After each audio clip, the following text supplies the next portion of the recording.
Buenas tardes, chicos y chicas, buenas tardes con todos. Voy a proceder un momentito a compartir pantalla.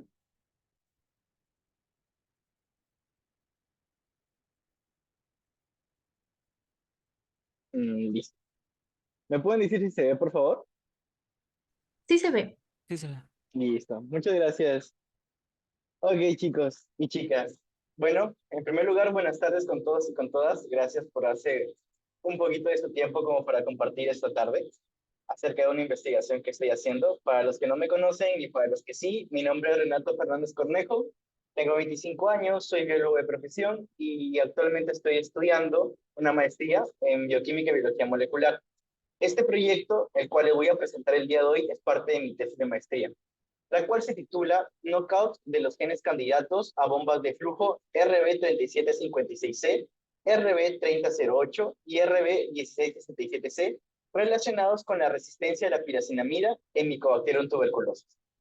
Siéntese con la libertad de levantar la mano si es que no queda algo claro durante la ponencia, o si quieren realizar una pregunta por chat, siéntase con plena libertad de hacerlo. Bueno, empezamos. Como toda historia, existen villanos y existen héroes. Así que empezaremos primero por los villanos y espero terminar contándoles de algún héroe que vamos a descubrir.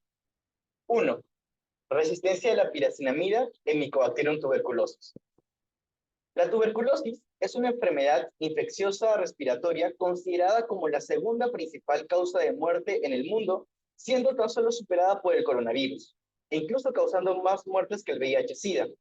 Como podemos ver y como los resultados reflejan del último Global Tuberculosis Report, podemos ver esta tendencia a un aumento de los casos diagnosticados de pacientes con tuberculosis a lo largo de los años. Como vemos esta gráfica, que cuantifica justamente los pacientes desde el año 2010 hasta el año 2022. Por todo esto se nota que hay un aumento de los pacientes con tuberculosis, lo cual causaría una alarma. Esta enfermedad, la tuberculosis, es causada por la bacteria, por un bacilo que se denomina Mycobacterium tuberculosis. Aquí hago un apunte, es que ahorita le estamos presentando a nuestro principal villano, a la bacteria Mycobacterium tuberculosis. Este villano no lo podemos ver a simple vista, es muy microscópico, sin embargo, aquí se los presento.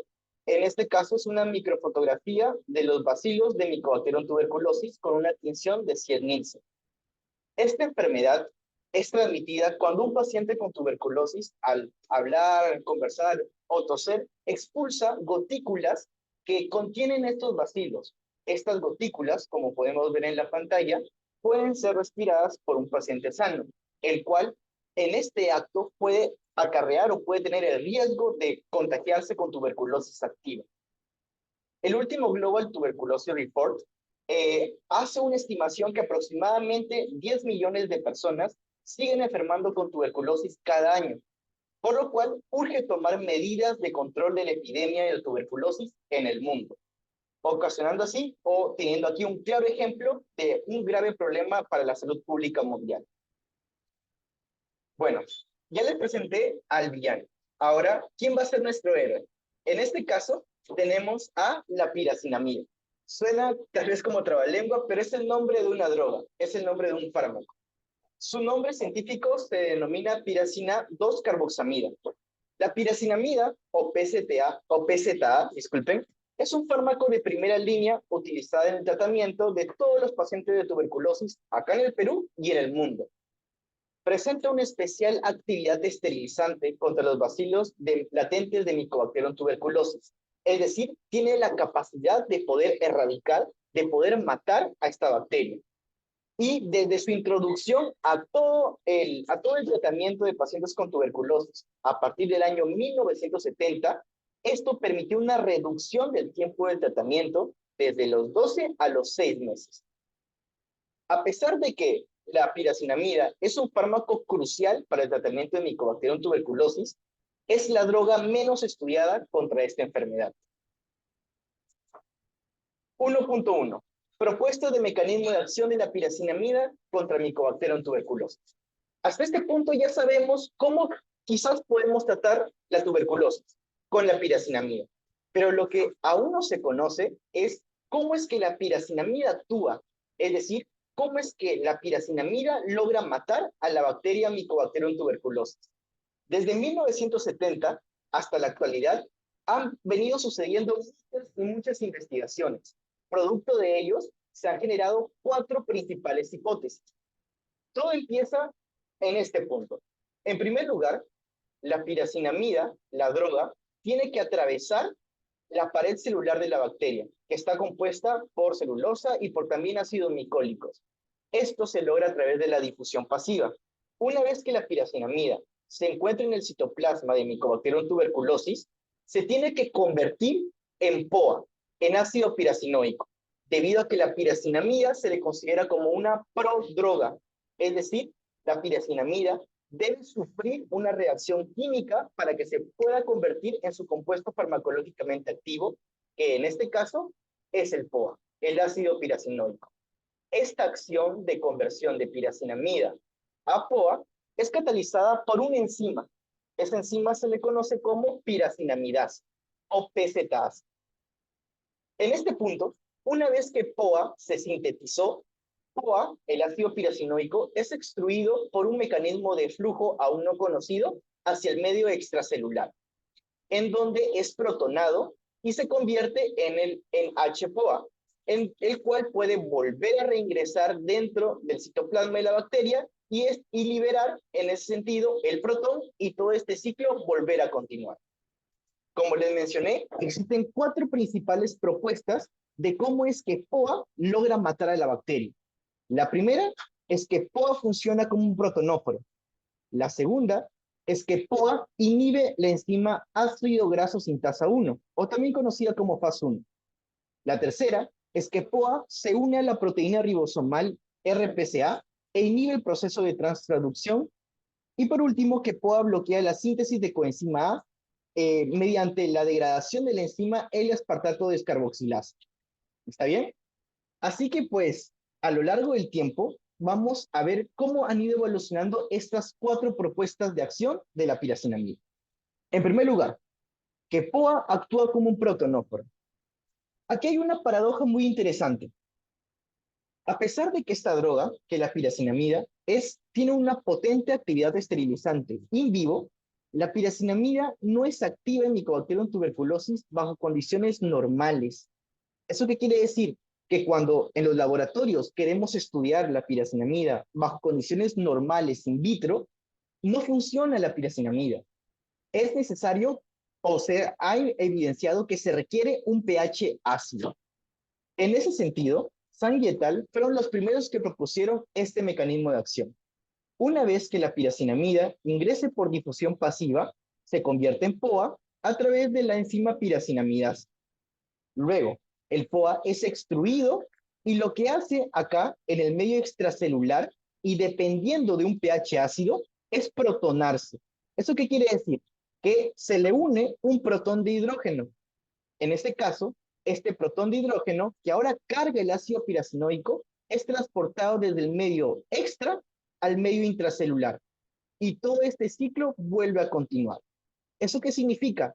Que POA estaría actuando como un transportador de protones, como un transportador de protones entre la membrana externa y la membrana interna, entre el espacio extracelular y el espacio intracelular. Pues esto también ha sido evidenciado en diversos estudios, ya que el tratamiento con piracinamida se asocia a la reducción del pH intracelular de Mycobacterium tuberculosis, de 7.2 a 6.5. ¿Eso qué quiere decir? Que cuando tratamos a las bacterias con piracinamida, el pH intracelular se reduce, lo cual apoya esta hipótesis. Sin embargo, estos estudios no abordan una relación directa entre los efectos fisiológicos que causa la actividad bactericida con la acumulación de los protones. ¿Qué quiere decir esto? En pocas palabras, no sabemos si una simple acumulación de protones, por lo que se postula aquí, lograría matar a la bacteria. Y además, actualmente también se ha descubierto que experimentalmente se ha demostrado que no es necesario de un pH ácido para la acción de la piracinamida. Por lo cual, esta teoría, esta primera propuesta necesitaría de aún más formas de comprobación. La segunda propuesta es que POA inhibe la enzima ácido graso sintasa 1 o también conocida como FAS1. En este caso, chicos, toda esta propuesta nace por una observación muy curiosa. En este caso, químicamente se trató de poder investigar a la 5-cloropiracinamida. Podemos notarlo acá. Esta es la 5-cloropiracinamida y esta es la piracinamida. La única diferencia es que este análogo estructural tiene un átomo de cloro de más. Entonces, Simony y et al. Llevaron a cabo un estudio en donde el objetivo era identificar a genes relacionados con la resistencia a este análogo estructural de la piracinamida, la 5-cloropiracinamida. Y aquí notaron que la enzima ácido graso sintasa 1, FAS1, estaba sobreexpresada. La enzima ácido graso sintasa 1 es una enzima que está involucrada en todo el metabolismo de ácidos micólicos, en todo el metabolismo de lípidos. Y recordemos, las micobacterias tienen una gruesa capa de ácidos micólicos. Por lo tanto, si es que quizás el POA, el ácido piracinoico, inhibe la acción de la enzima FAS1, entonces, bueno, sí, otorgaría una explicación tentadora para poder aclarar cómo es que POA actúa. Sin embargo, estudios han corroborado que POA no inhibe la enzima FAS1 purificada y a concentraciones fisiológicas relevantes de Mycobacterium tuberculosis. Además de eso, otras investigaciones han corroborado que POA no compite por la unión con NADPH, con la enzima FAS1. Esta enzima FAS1, que es la enzima ácido graso sintasa 1, necesita de un cofactor, que es el NADPH. Entonces, se postulaba que quizás POA interactuaba o actuaba como un competidor, como un inhibidor competitivo de esta unión. Sin embargo, la evidencia postula que esto no sucede. Así que aún esta propuesta debería ser aún mejor comprobada. Décadas después apareció otra actual propuesta, la cual menciona que POA se une a una proteína ribosomal, que es la proteína ribosomal S1 denominada RPCA, y que todo esto ocasiona la inhibición del proceso de transtraducción. Ahora, recordemos un poquito algo. La traducción en todos los seres vivos, desde eucariotas hasta procariotas, es crucial. ¿Por qué? Porque es la principal ruta, la principal vía de síntesis de proteínas. Ahora, ¿qué pasaría si un ribosoma que está leyendo un ARN mensajero no encuentra un codón de stop? Es como si nosotros emprendiéramos una carrera y no encontráramos la llegada, no encontráramos un fin. En ese sentido, este ribosoma estaría totalmente estancado, pues eso repercutiría de forma negativa en la síntesis proteica. Eso sucede también con los ribosomas bacterianos, pero eso no es beneficioso. Por lo tanto, existe un proceso de transtraducción, el cual se encarga de liberar estos ribosomas que están estancados en un ARN mensajero, el cual carece de un codón de stop. Este es un proceso un poco más complejo.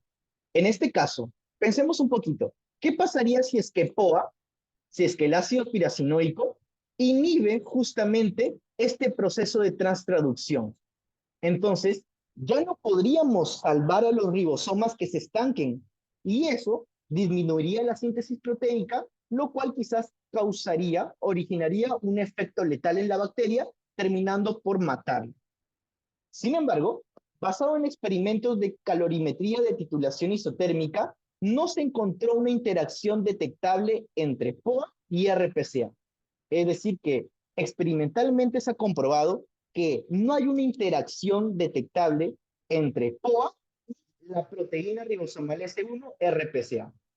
Por lo tanto, y actualmente, desde el año 2020 hasta la actualidad, hay una propuesta que está causando un poco más de atención, que es la siguiente. POA bloquea la síntesis de coenzima A mediante la degradación de la enzima L-aspartato descarboxilasa. Recordemos, quizás en sus clases de metabolismo o de glucólisis, o más que todo en el ciclo de Krebs, les suena coenzima A. La coenzima A es un metabolito importante para muchísimas reacciones metabólicas propias de células tanto eucariotas como procariotas.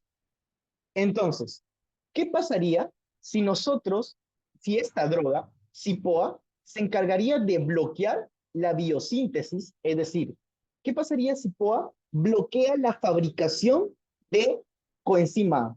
¿Esto no causaría un efecto letal en la bacteria y la terminaría por matar? Pues de hecho, quizás sería así. En este caso, Gopal y et al. Proponen lo siguiente, que POA interacciona con una proteína. De hecho, es una enzima que se denomina PAN-D. La enzima PAN-D es una enzima que cataliza la conversión de L-aspartato en beta-alanina. Posteriormente de esta reacción, la beta-alanina se combina con L-pantoato y así sucesivamente hasta poder fabricar como último producto y un importante producto la coenzima A. Ahora, imaginemos algo. ¿Qué pasaría si esta reacción catalizada por PAN-D se elimina? ¿No se afectaría todo esto, incluyendo la cantidad de biosíntesis de PAN-D? Es decir, la cantidad de coenzima A que se estaría fabricando. Pues sí, ¿y eso causaría un efecto letal? Pues también. ¿Y cómo explicaríamos esto? ¿Bajo qué mecanismo? Sería el siguiente, que POA interacciona con PAN-D y esta interacción promueve la degradación de esta enzima mediante una proteasa casenolítica que se le denomina CLPC1-CLPP. ¿Qué quiere decir esto? Que una vez que POA se una a PAN-D, la va a dirigir hacia una ruta de degradación proteica, de tal forma que ya no va a haber PAN-D y por lo tanto toda la ruta de biosíntesis de coenzima A se vendría abajo y no habría coenzima A causando un efecto letal en las bacterias. Un estudio justamente se llevó a cabo como para poder corroborar esta propuesta. Lo que estos investigadores hicieron es tratar lo que estos investigadores hicieron es tratar a, es tratar a las bacterias de Mycobacterium tuberculosis con distintas concentraciones de POA. Tenemos 1 milimolar de POA, 4 milimolar de POA y un grupo control en donde no se le trató con POA. Entonces, si nos interesa conocer qué es lo que pasa en esta ruta metabólica, nuestro objetivo de estudio sería cuantificar qué es lo que sucede con estos intermediarios metabólicos cuando la bacteria se trata con POA. Y justamente eso es lo que hicieron. Los investigadores cuantificaron los metabolitos de toda esta ruta metabólica de biosíntesis de coenzima A en el tratamiento con distintas concentraciones con POA. Y como podemos ver, desde aquí para abajo, cuando se trata con 1 milimolar de POA y con 4 milimolar de POA, como podemos ver desde las imágenes de la gráfica B, C, D, E y F, toda la cantidad de metabolitos posteriores se reduce. ¿Eso qué quiere decir? Que cuando se trata con POA, todos los metabolitos posteriores a esta reacción catalizada por PAN-D se reducen. Y esta reducción es estadísticamente significativa, lo cual esta evidencia científica apoyaría un poco a esta propuesta. Más adelante, y desde un punto de vista un poco más holístico, hay otros tipos de propuestas que quizás integrarían todo esto, y sería un poquito más complejo, que quizás la bacteria en su capacidad de poder resistir, en su capacidad de poder sobrevivir a la droga, necesita de un cambio en el metabolismo. ¿Qué quiere decir esto? La droga se interpreta como un estrés para la bacteria. Entonces, la bacteria induce un cambio fisiológico en su metabolismo, el cual, el cual es inducido por la acción de la piracinamida, del propio antibiótico. Entonces, este cambio lo que ocasiona es justamente la susceptibilidad a la piracinamida, específicamente a POA. Por lo tanto, una vez que ya empezamos a ver cómo es que la piracinamida actúa, podemos mencionar cuáles son las causas de la resistencia a la piracinamida en Mycobacterium tuberculosis. Es decir, ¿por qué actualmente la piracinamida ya no está funcionando para matar a las micobacterias? Bueno, teniendo en cuenta que la piracinamida es una prodroga, entonces si la piracinamida no se convierte en POA, entonces, pues, no va a lograr tener su efecto bactericida. Por lo tanto, mutaciones de pérdida de función en la enzima piracinamidasa explicarían justamente la principal razón de la causa de la resistencia a la piracinamida en Mycobacterium tuberculosis.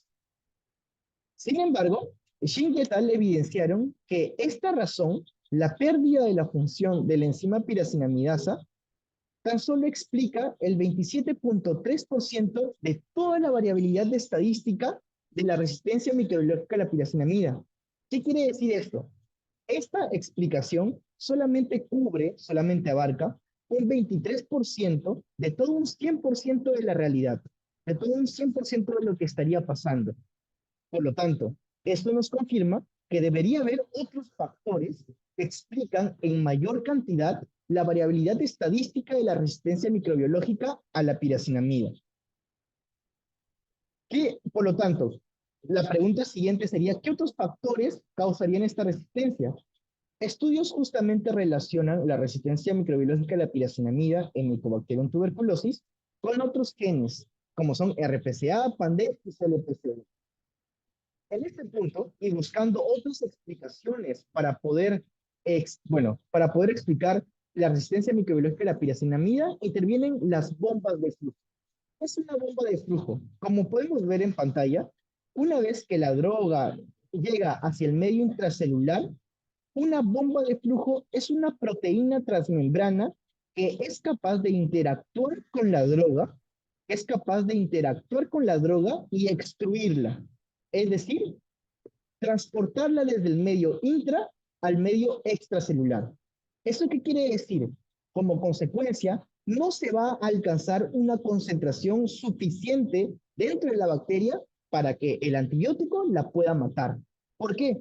Porque una bomba de flujo constantemente estaría retirando al antibiótico del medio intra al medio extracelular. Es así como dentro de todos los procariotas podemos tener en cuenta que hay 5 principales familias de bombas de flujo. La familia del cassette de unión al ATP, o también comúnmente denominada como ABC, la superfamilia del facilitador principal MFS, la familia de extrusión de compuestos tóxicos y fármacos MATE, la superfamilia de la resistencia de nodulación y división celular RND, y por último, y no menos importante, la familia de la resistencia a múltiples fármacos. Pero a nosotros nos interesa Mycobacterium tuberculosis. Se han registrado estudios en donde evidencian la existencia de genes de bombas de flujo en Mycobacterium tuberculosis. Pues sí, todo el genoma de Mycobacterium tuberculosis aproximadamente tiene 4 millones de pares de bases. En este caso, se estimó que aproximadamente el 2.5% de todo el genoma de Mycobacterium tuberculosis codifica para bombas de flujo de la familia ABC. No solo eso, sino también que se han identificado 19 transportadores de la superfamilia del facilitador principal MFS relacionados con la resistencia a fármacos. ¿Esto qué es? ¿Esto indicia de qué es? De que existen genes que posiblemente estén actuando como bombas de flujo de fármacos dentro de Mycobacterium tuberculosis. Pero, ok, existen genes que quizás estén excluyendo fármacos, pero ¿habrá alguno que sea responsable de extruir justamente la piracinamida o el POA de Mycobacterium tuberculosis? Eso lo podemos responder en este punto. En el año 2017, un estudio se llevó a cabo por estos autores, los cuales trataron de identificar nuevos genes candidatos a bombas de flujo. Lo hicieron bajo una metodología interesante, partiendo de una principal premisa. Para que una bomba de flujo pueda funcionar, tiene que interactuar con el antibiótico, con el compuesto farmacológicamente activo para que esta interacción lo pueda captar y extruir. En ese sentido, lo que estos investigadores hicieron fue expresar todas las proteínas de Mycobacterium tuberculosis. Aproximadamente expresaron de forma recombinante 4.262 proteínas. Y estas proteínas las expusieron a POA para así poder verificar qué proteínas interaccionaban con POA. y que posiblemente pudieran tener o pudieran exhibir este comportamiento de bombas de flujo. Curiosamente, 85 de todas esas proteínas interaccionan con POA. Es decir, 85 proteínas tienen una interacción con POA. Y de esas 85, solo 4 proteínas son candidatas a genes que pueden codificar bombas de flujo. Estos son los genes RB0191, RB1667C, RB3008, RB3756C. Entonces, para poder acumular evidencia científica que estos genes están involucrados en algún mecanismo de resistencia a la piracinamida en Mycobacterium tuberculosis, podemos mencionar lo siguiente. A ver, Jorge Vilches Olmedo pregunta, ¿los inhibidores de bombas de flujo actúan de la misma manera sobre las bombas de flujo o se diseñan con especificidad con la que expulsa la piracinamida? Vamos a tocar este tema justamente en esta diapositiva, Jorge. En un minutito lo menciono. En este caso, queremos tener evidencia de que quizás estas bombas de flujo funcionan como tal, pero para extruir POA. Los que los autores hicieron fue sobreexpresar, es decir, aumentar la expresión genética de estos 4 genes, 1, 2, 3, 4, en Mycobacterium smegmatis, si es que mal no recuerdo. En este caso, como podemos ver, cuando cada uno de estos 4 genes se sobreexpresó de forma individual, la bacteria pudo crecer hasta 200 microgramos por mililitro de piracinamida. Y este es el grupo control. Cuando no hay ninguna sobreexpresión de estos genes, la bacteria muere con tan solo 50 microgramos por mililitro. ¿Esto qué quiere decir? Que cuando la sobreexpresión de estos 4 genes está activo de forma individual, la bacteria resiste muchísimo más cantidad de antibiótico que cuando esto no sucede. Pero, como dice Jorge, pero esto, en cuanto a los inhibidores de flujo, ¿cómo podemos añadir a esta historia los inhibidores de bombas de flujo? Ok, si estos genes actúan como bombas de flujo, entonces cuando tratemos a estas bacterias con los inhibidores, esta actividad de resistencia se debería ver aumentada o deberíamos ver un comportamiento reverso. O sea, se debería revertir todo lo demás. Se debería revertir. Y en este caso lo podemos verificar acá. Esta es cada uno de estos 1, 2, 3, 4 genes sobreexpresados individualmente. Y este menos y este más significa que no fueron tratados y que fueron tratados con respirina, el cual es un inhibidor de bombas de flujo. Como podemos ver acá, cuando todos los genes fueron tratados con inhibidores de bombas de flujo, soportan menor cantidad de piracinamida. ¿Eso qué quiere decir? Este comportamiento, que esta sobreexpresión es antagonizada por inhibidores de bombas de flujo. Por lo tanto, estos 4 genes deberían ser bombas de flujo que estén extruyendo POA desde el medio intra al medio extracelular. Y para poder redondear un poquito más la pregunta de su compañero Jorge, en este caso, un inhibidor de bombas de flujo tiene que ser una molécula que interactúe con esta bomba de flujo e inhiba el mecanismo de extrusión, es decir, que ya no permita que extruyamos el fármaco. Muy bien, chicos. Entonces, imagínense, estamos hablando un poco de bombas de flujo. Estamos conversando acerca de proteínas que están en la membrana plasmática y que son capaces de extruir antibióticos del medio intra hacia el medio extracelular. En ese sentido, ¿qué sería interesante investigar? ¿No sería interesante investigar la tasa de flujo de POA?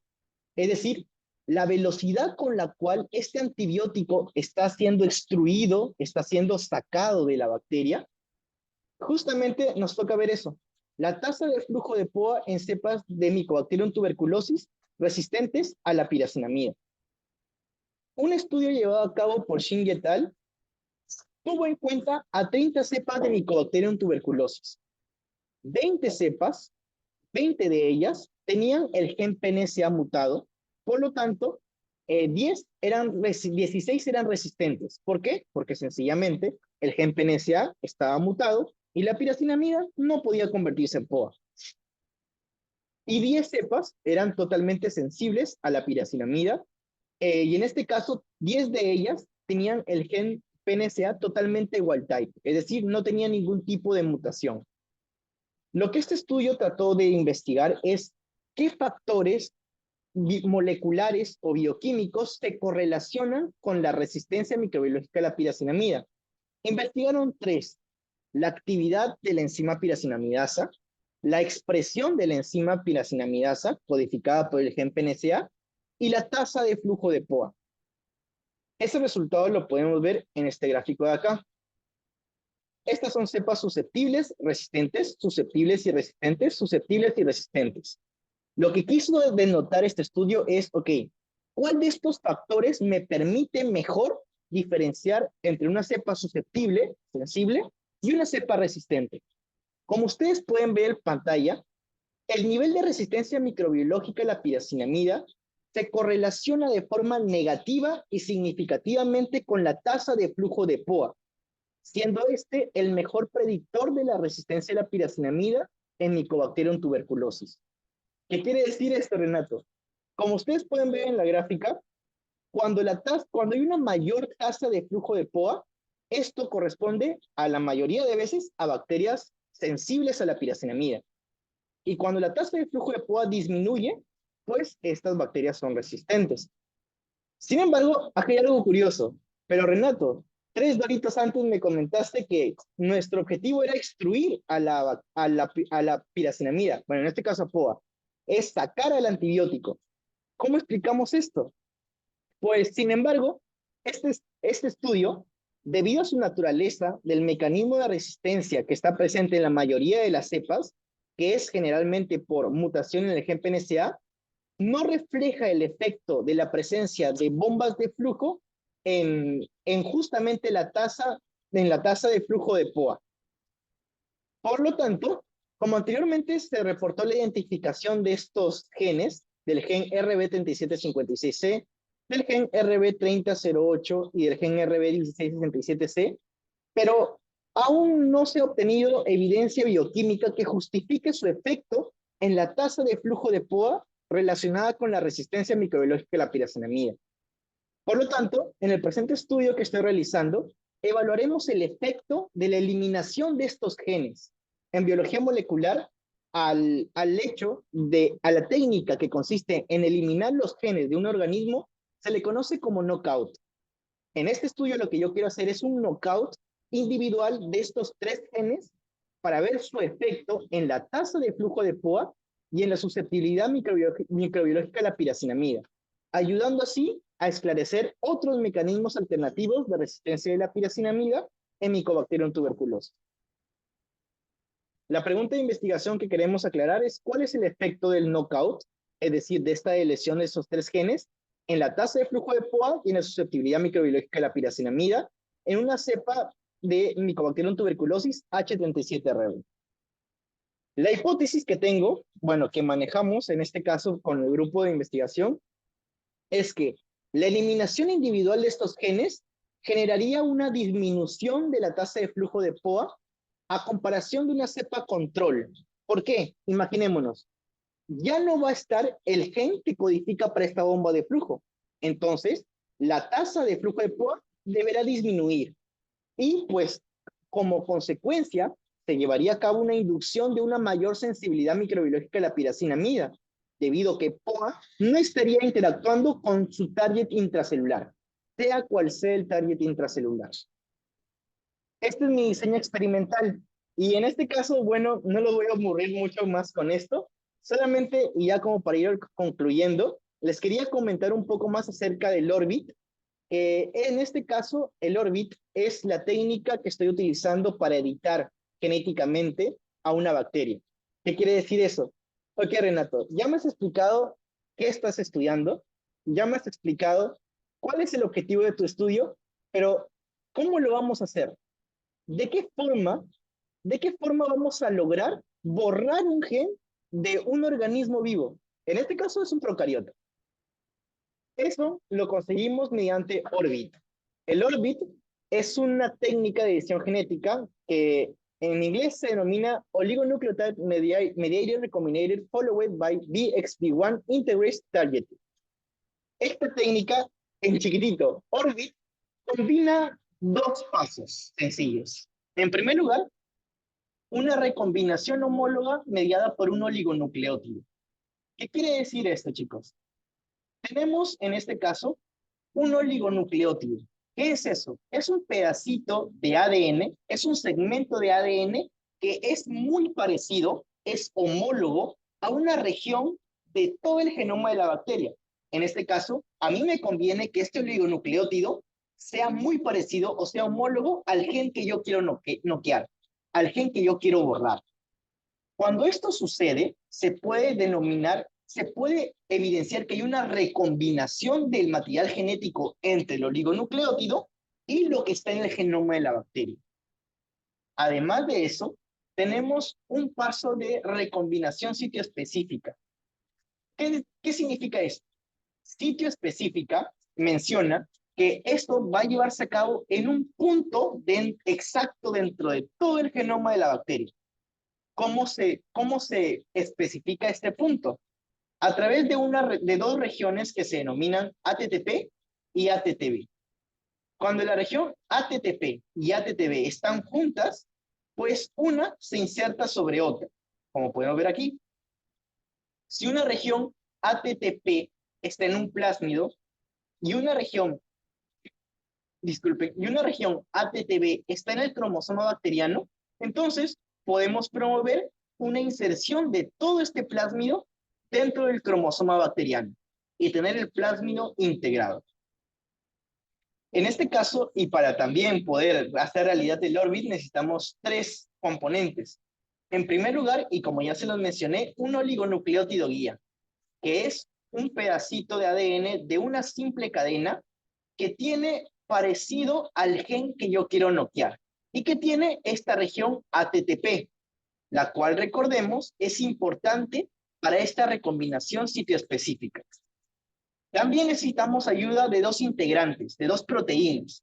La primera, que es la proteína recombinasa, y la segunda, que es la proteína integrasa.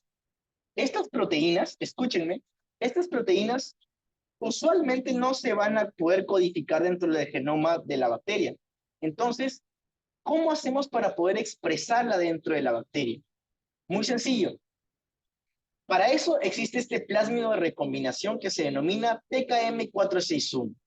Este plásmido tiene la secuencia de la proteína recombinasa RECT del micobacteriófago C9c y la proteína integrasa BXB1 en este caso también es un micobacteriófago BXB1.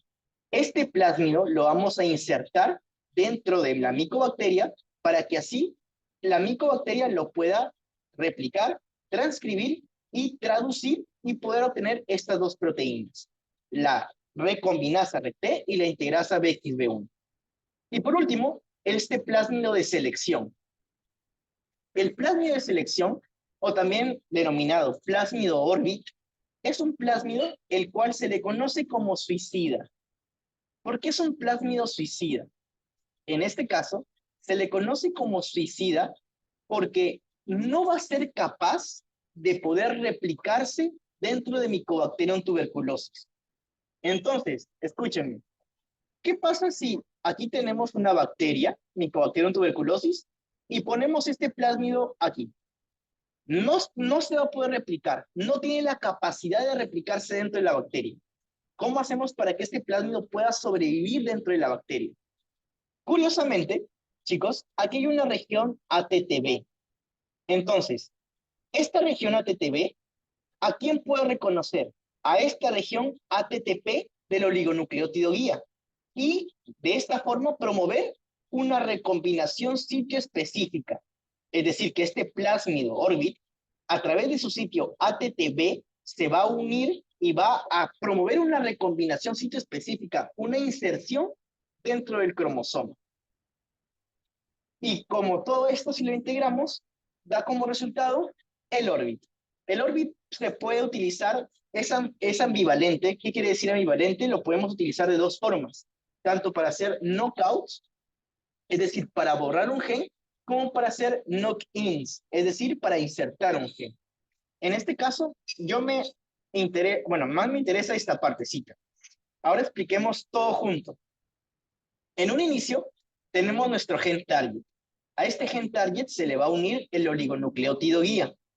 Este pasito vamos a lograrlo con la ayuda de la proteína RECT, que es una recombinasa. Cuando ya tengamos el oligonucleótido guía adentro del cromosoma bacteriano, recordemos que el oligonucleótido guía tiene la región ATTP, la cual la podemos ver justamente en esta partecita.